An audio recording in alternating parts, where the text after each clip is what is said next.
yang hidup bersama dalam satu wilayah. Agama yang ada di Indonesia itu apa aja?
Kalian di situ disuruh untuk mencari gagasan pendukung dan gagasan penopang.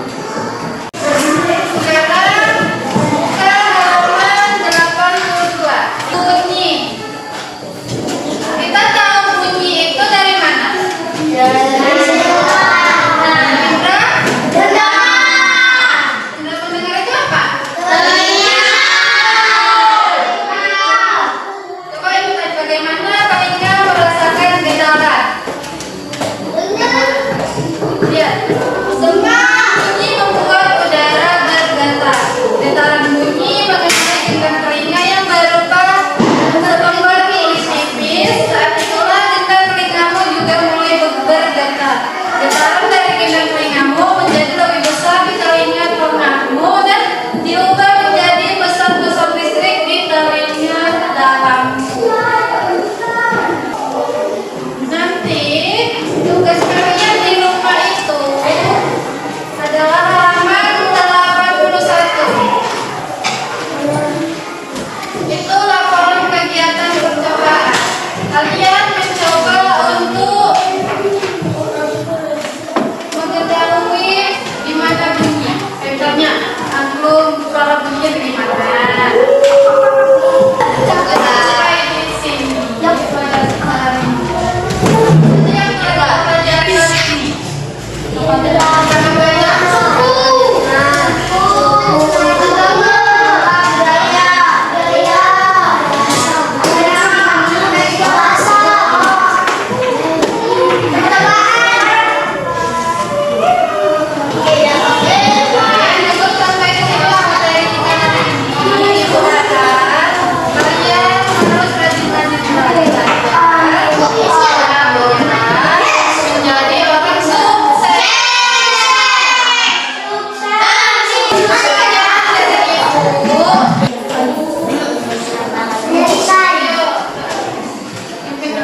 Sebelum